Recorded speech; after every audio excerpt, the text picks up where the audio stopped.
Welcome to the podcast. I'm your host, Jim Jorgenson, and joining me today is returning guest, Dr. Alex Varkey. Welcome, Alex. Thanks, Jim. It's good to be here again. Yeah, Alex, you were on the show over a year ago when you were getting ready for your APhA presidential term, and there have been some big changes for you personally and professionally since then. So let's start with a big personal change. Tell us what you're doing now and a little bit about your journey to get here. Sure. Yeah. It's funny. The day after we're recording this podcast episode, the University of Houston College of Pharmacy will be graduating their class of 2025, which is exactly 20 years after I graduated from the same College of Pharmacy. So I'm officially at the midpoint of my career. Had a really just a great career so far in working in some of the nation's best hospitals, but most of that time, 17 years almost, I got to spend as being part of the pharmacy leadership team at Houston Methodist Hospital as the director of pharmacy there for the better part of the last 10 years. And really just came to the point in my career where I thought, I'm at this midpoint. What do I want to do next? And I knew that I wanted to be involved in as many health system journeys as possible to help better care for patients in their respective communities. And there was an opportunity to do just that and join the team here at Visante. And so as of 8 days ago, I'm now the Senior Director of Strategic Accounts for Visante. And we're very excited to have you. You were leading a really talented team at a great organization, and it must have been tough to give that up. What were your primary motivators for the move? Yeah, first off, you're absolutely right. Probably the best team to date that I had ever worked with or worked for at Houston Methodist Hospital. It's hard to leave a team of amazing people. But I think again, being at that midpoint of my career, you start to realize that certain priorities in your life and your career become more important. So I'm the proud dad of two girls. One's a teenager, one's a preteen. They'll both be in middle school next year, and being present and being at home was something that became of a greater priority for me. And so getting to work in the remote workspace, and obviously there's going to be travel involved with this new opportunity as well, but just getting the chance to be home more and even though I'll be working out of home, just getting to be here when they come home from school and those types of things is going to be of greater importance to me at this point in my life. And I think the other piece that was really important in thinking about the next step in my career was, I had the opportunity to work really closely in developing and improving pharmacy services in one hospital and in one health system. Getting the opportunity to learn and feel fulfilled and being part of the journey for many health systems, I think was something that became of greater importance to me. And having that exposure through my most recent leadership opportunity with the American Pharmacists Association also made that, I think, come to light a bit more clearly for me. And I think one of the biggest things that was so attractive about joining the team at Visante was that I knew I would be working with experts in a variety of work streams that I hadn't had the privilege of being involved with before in my job as being a director of pharmacy at one hospital, and getting to use that and leverage those skills and those resources and those relationships and helping a lot of folks across the country. My experiences are very similar to yours, and it's certainly always tough to leave something that you've known and been successful at, and really take a risk on something new and different. So, since it is fresh, what advice do you have for others that might be contemplating a change?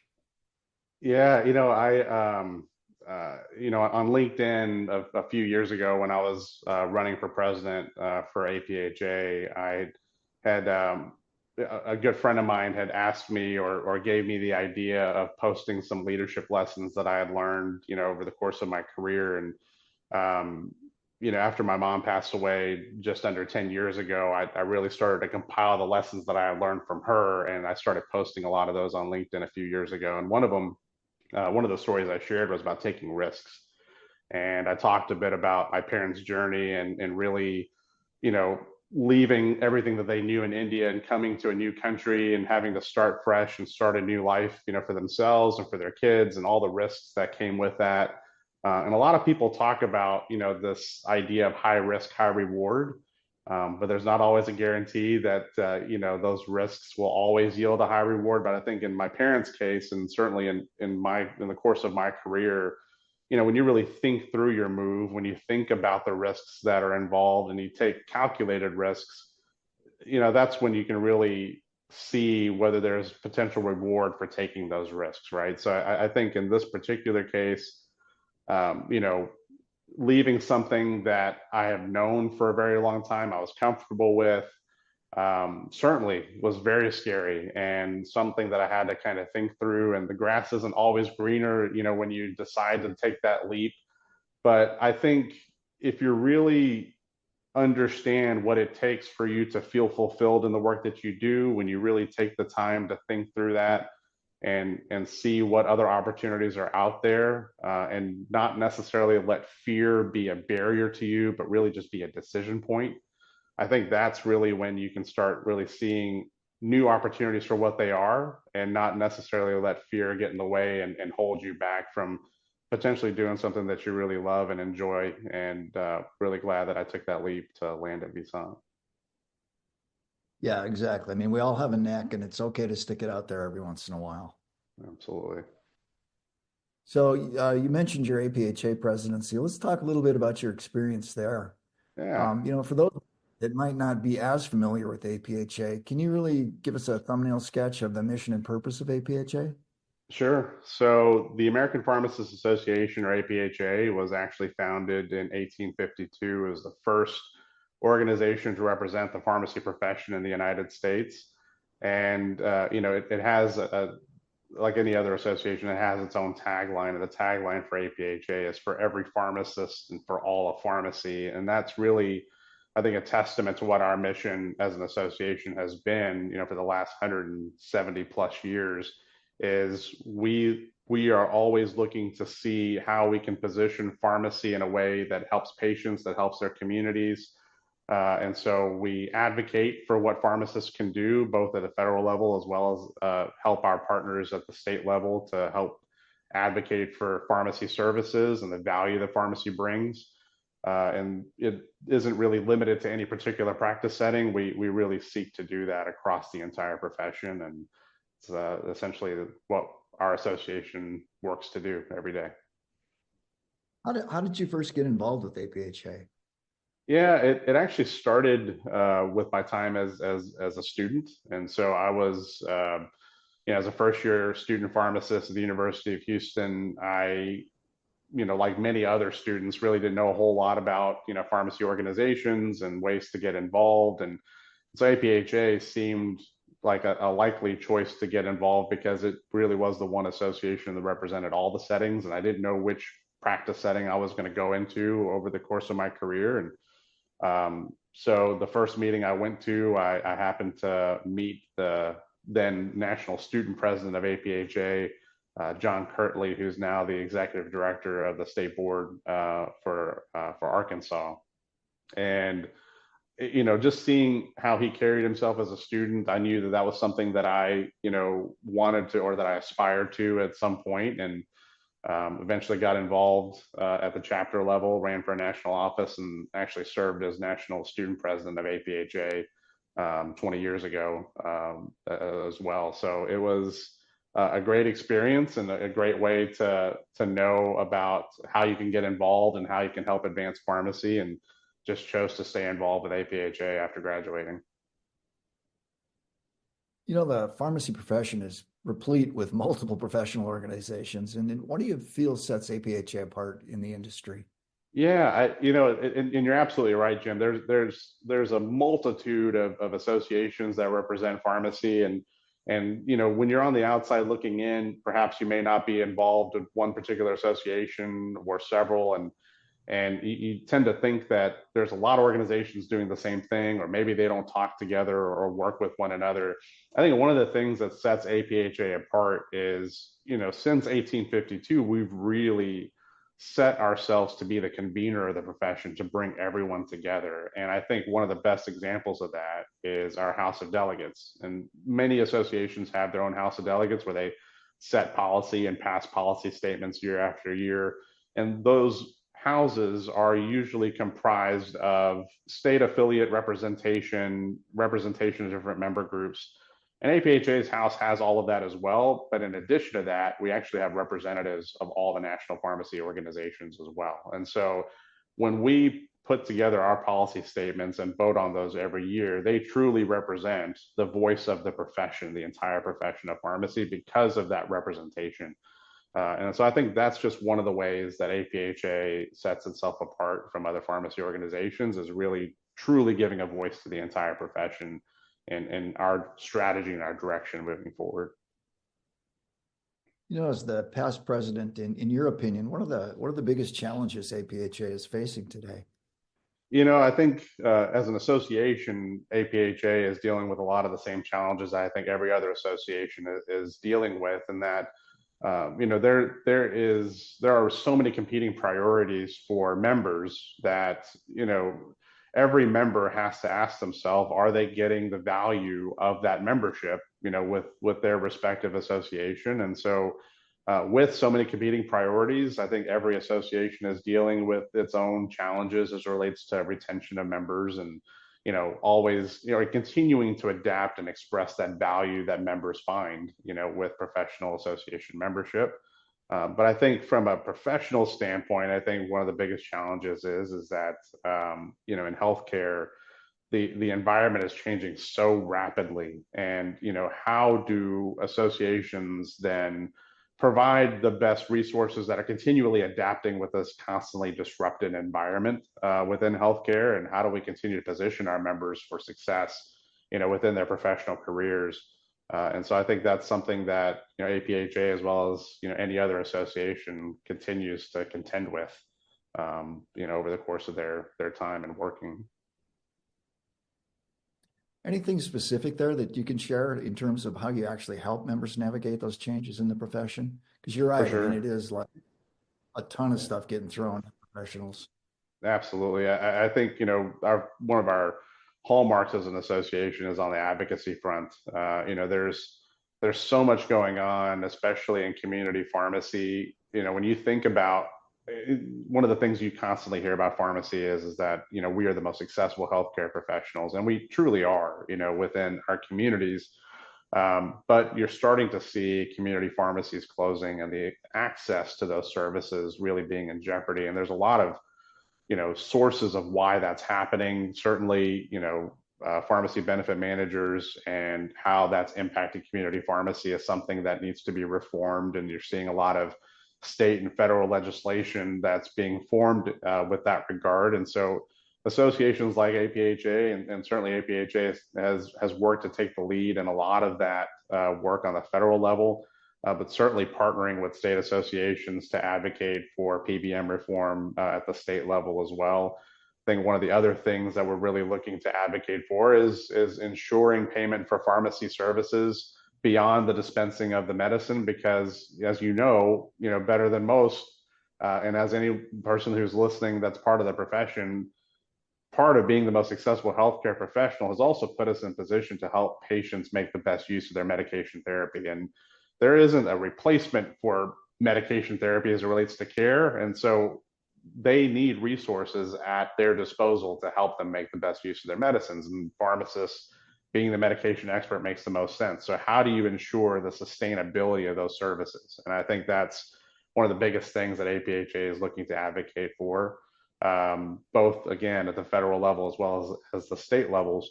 I think beyond that, as resources, continue to be needed as it relates to education, other programming, APHA has really stepped up in its educational offerings, both online as well as through the programming we offer on site at our meetings. Those are the things that we continue to add or provide as far as value added items for members within the association. Thinking back to the last time we were together, you were just getting ready for your presidential year. Hey, what were the major goals you set?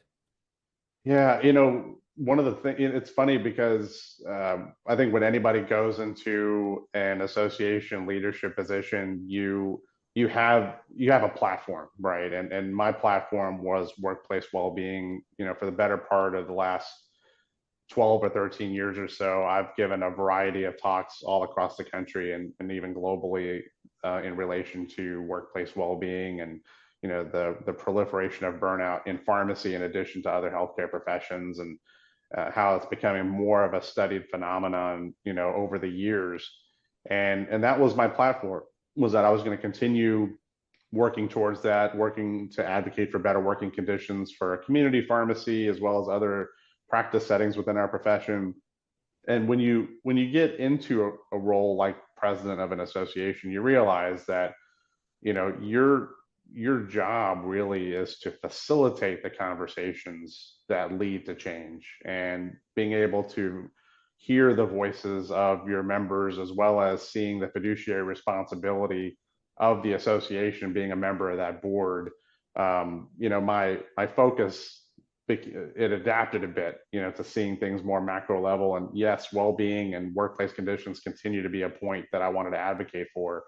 But in addition to that, it was strategic planning for the association and the path forward for the association, and making sure there was alignment between the strategic plans and priorities of APHA with the resources that we had at our disposal as well. And so those were the things that I definitely focused on once I had moved beyond the platform of really focusing on workplace well-being and improving conditions.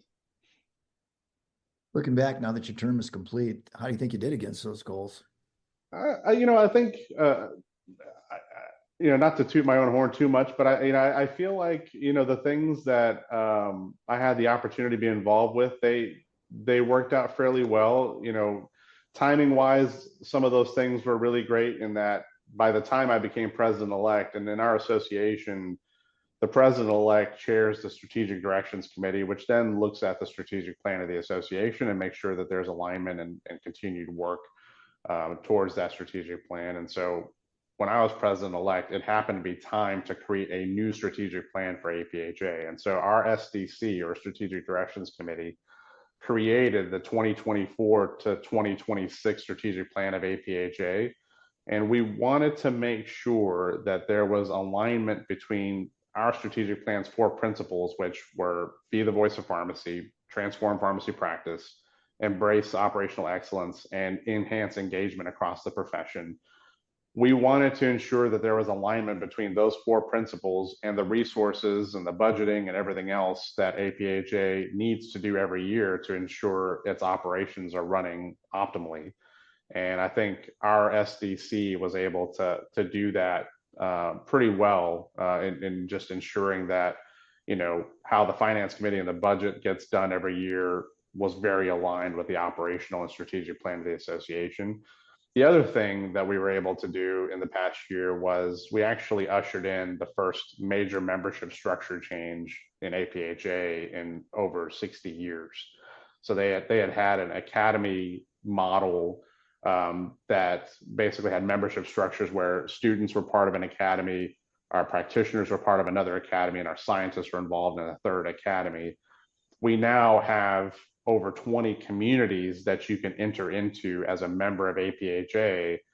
And that structure is going to allow for greater accessibility and mobility for members to be able to be involved in a multitude of different communities. And it also should help increase collaboration amongst communities as well. So, one of the things, for example, students are looking for in membership and associations is networking. Well, we want to make sure that they have access to pharmacists and technicians and scientists within other communities that they want to work with over the course of their career, but we want them to have access now as students. And so that membership structure change is going to go a long way in allowing for that greater mix and allowing for more people to find their home within APHA. And so it was a privilege to be president during the year where we were able to usher in that change. One of the challenges as a director of pharmacy and also as APHA president is certainly balancing the needs of the organization with the needs of the members. How did you handle that balancing act? Yeah, I think I talked about it a little bit before, that process that happens when you find yourself in an elected position and then your priorities become the priority of the organization and not necessarily what your personal priorities were in wanting to run for that position in the first place. And I think, this actually is where I was able to realize that, when you're president of the association, you're chairing a board, you're really wanting to facilitate great conversation, great discussion to lead towards solutions. And I think, the balance of that is that every member of that board is voted in by the membership, right? And so a lot of people think, okay, well, your job is to represent the membership as a member of the board. But then the other responsibility of being part of a board of any organization, especially a professional association, is you have fiduciary responsibilities in ensuring that the association continues to move forward, and you have to have difficult conversations of where those lines may cross, as far as what our members need and also what the association needs in order to move forward. My job was to ensure that we facilitated conversations where every voice was heard, that we were able to take into account different perspectives to make the best decisions. And I think that's, um, you know, really what I kept in mind at all times as it relates to just balancing the needs of the organization, but really trying to put our best membership face forward, and knowing that really our value comes from our members, right? And our value comes from ensuring that our members are successful in what they do, and always making sure that that voice was represented in our discussions. Yeah, maybe picking up on that membership theme a little bit more. Certainly, a major challenge for any organization is membership. What strategies are you using to grow and engage your membership? Yeah, Jim, I think that, that membership structure change that I mentioned before is really at the forefront of APHA's strategy to grow and engage membership. Seeing that different segments within our membership, I mentioned students earlier, knowing that their greatest need is having access to folks who are already practicing, they're beyond, graduating from pharmacy school and are, creating their own careers in a variety of different settings. How do we ensure that those students have access to those professionals that are in those particular spaces? Or, how do we ensure that, those involved in the pharmaceutical sciences are having discussions with those that are engaging in practice and in the needs of patients, and ensuring that those individuals have the ability to collaborate and work together? And I think that's where the community model that APHA now has, where you can enter into one or many communities, is really going to pay dividends, because it's going to allow for those communities to work with other communities within APHA, and also develop resources that are specific to a community of practitioners or students or scientists, that will be of benefit, to those members. And so, we feel that there's a lot to be gained, from that membership structure change, but it is new. It's the first membership structure change of this magnitude, and like I mentioned, in over 6 decades. And so, I think those are things that we're looking to do, is try to adapt to the need of our profession, not just what served our profession over the last 170 years, but how do we continue to move forward, knowing that there's so much disruption, so much change happening so rapidly. How do we continue to meet members where they are and adapt to their needs? And I think that's where this membership structure change is really going to be helpful. Yeah, I think another important concept too is the fact that our profession is really so diverse in what people actually do, that it's okay to belong to more than one professional organization. That's right. Yeah, I think there's, the interesting thing to me in my presidential theme for the year was actually all in, one profession united, really honing in on this idea that you may choose to be involved with another association, and that's perfectly fine. Many folks, if they have the resources to be able to do so, are involved in multiple associations. For me, if what I always tell people in any conversation I have with members of whether it's APHA or another association is that if you only have enough resources to be involved with one organization, it should be your state association, right? Whichever state association that may be, it may be most aligned with your practice setting, or if you happen to be in a state where there is one unified association, being involved with that association is of paramount importance because that's where practice changes. It changes at the state level because every state has their own pharmacy act, and you want to be involved with those conversations at the state level. And so, but to your point, I'm a member of several different associations, obviously involved with APHA. I've been a longtime member of ASHP, being a health system pharmacist and being of that background over the course of my career. But I'm also involved with my state associations as well for the reasons I mentioned before, because that's where practice changes. And I feel privileged to have the resources to be able to have multiple memberships, but I gain value from all of those memberships, and a lot of that comes from being involved in advocacy efforts, but also in the network and being able to grow together. Going forward, any major APHA projects or initiatives you're excited about for this year? Yeah, I think, as I mentioned, we had this membership structure change, just launched earlier this year, and, looking to see how that process, grows and what we learn from it. I think that's going to be of major focus. But, obviously we're also, from an advocacy standpoint, there's a lot happening on the legislative front.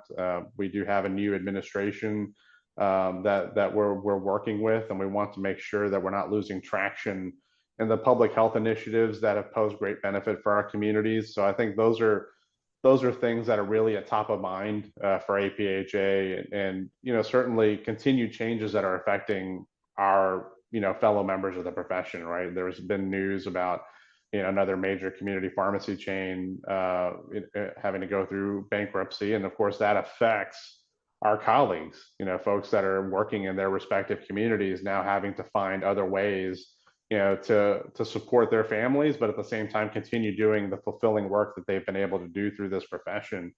And so APHA continues to look at those situations very closely and trying to find ways that we can, connect folks with other opportunities that they will find just as fulfilling, and being able to serve patients and continue to advocate on their behalf. And those are the things I think that APHA is really focused on. Any trends in the profession that you're personally watching closely? Yeah, I think, one of the things I mentioned a couple of times is just the continued disruption that's happening in healthcare. I think organizations continually find the same issue, right? The bottom lines continue to dwindle. Every organization out there is looking to ensure that the expense lines and the revenue lines don't cross, right?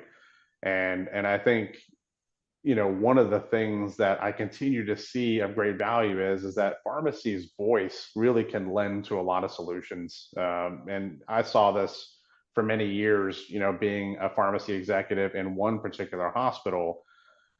Pharmacy has always been seen as the solutions department, the department that, has the right people, they have the right work ethic, they understand patient care, but they also understand this issue with supply chain management, and there's a lot of revenue associated with that. And so I think really what we're paying attention to, and what I'm paying attention to personally, is in the midst of all this disruption, pharmacy's voice has to be at the table in the development of new services and the development of new technologies, because in the end of the day, the one thing that isn't changing is how we're treating patients. We're treating patients with medicines, right, in order to ensure that they are able to attain, a cure or be able to manage through a chronic disease state. And there's a lot that a pharmacist knows as a medication expert in order to help navigate that process. And so, but we also happen to know about supply chain management. We also happen to know about technology. We also happen to know about patient safety. And so I think what we need to pay attention to is, how does pharmacy continue to be invited to the table to develop those solutions, both at a micro level for an organization and at a macro level, legislatively and from an advocacy standpoint. At a macro level, how do you see the profession changing over the next 5 years? I think it goes to, where pharmacists can find themselves working, right? I think what we're starting to see is our ideas of where pharmacists work 20 years ago are not where pharmacists are going to be working 20 years from now, right? But there's going to be a need for us to work in a variety of different settings that perhaps pharmacists either hadn't been invited to the table for or are starting to be invited to the table on. One of those is technology, and I mentioned that before.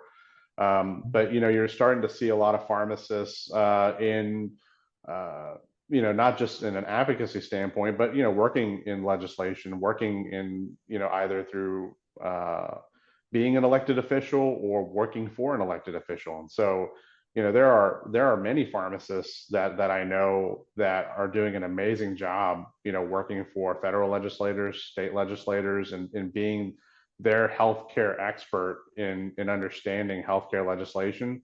Those are things that I think pharmacists need to continue searching for opportunities beyond what we have known typically to be our landing spot, whether it be community practice, hospital practice, managed care. There are so many spaces where pharmacy can continue to provide value and influence, and I think that's where we're headed. Is sort of these non-traditional practice settings, but continuing to provide great value and expertise to others who just have not had any other way of really understanding the nuance that comes with medication therapy management and chronic disease state management in the way that a pharmacist does. And with those changes, where do you see APHA in 5 years? You know, I go back to our tagline of "For every pharmacist, for all of pharmacy," and you know, it may just be a tagline, just on printed logos and things like that. But I think for I can speak on behalf of our board for sure, and I can definitely attest to the effort of the staff of APHA. It is something that we live and breathe in the work that we do and the conversations that we have. It's what drives all of our activity as it relates to seeing what new programming can be developed, what's necessary, what's needed, how can we advocate for our fellow pharmacists, pharmacy technicians, students, and scientists, both at a federal level as well as the state levels, and how can we be an advocate as well as a resource to our state associations. Those are things that we'll continue to be a part of, and part of that is just keeping the pulse of what's going on a day-to-day basis, and being a part of those conversations, being a member of the board. I continue to be encouraged that APHA will continue to advocate to advancing pharmacy services and the value of pharmacy in the healthcare space, and so that's something that APHA is going to continue to be a part of. And again, to that tagline, for every pharmacist and for all of pharmacy, not just focused on one sector of the space, but really the entire profession. Given your 25 years of professional experience and your organizational leadership, what advice would you give to young professionals entering the field right now? Yeah, I think it's interesting. My mom was a nurse for, for 40 plus years. And so I've had a lot of exposure to healthcare in different disciplines. My older brother is a nurse anesthetist, and so he too has been part of the nursing profession for many years. A lot of the challenges we're seeing in today's healthcare environment, burnout, an increasing desire to do something different, completely different from healthcare, and seeing that kind of proliferate. It's not just a pharmacy issue; it's a healthcare challenge, right? And so for those going into pharmacy, and you especially see this on social media, there tends to be a negative light that's cast on pharmacy and in healthcare. My advice, honestly, Jim, is to stay the course, right? You and I have both seen great value in being a part of this profession. We've had the privilege and the experiences to be able to do so many great things.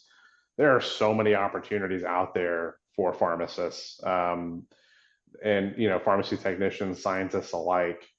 And the opportunities that are ahead of us may not look like what initially attracted us into the profession, But I think the skills and the tools that we gain through our education and through our professional experiences are very transferable to a variety of different settings, a variety of different things. And if we get past, maybe the mental barrier of, hey, I'm doing something that's completely different. I don't quite know how to manage within this space.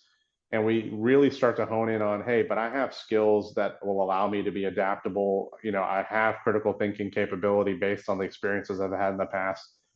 If we start to lean on those a bit more, you'll realize that our value is so great, and there's so much for us to do that's ahead of us.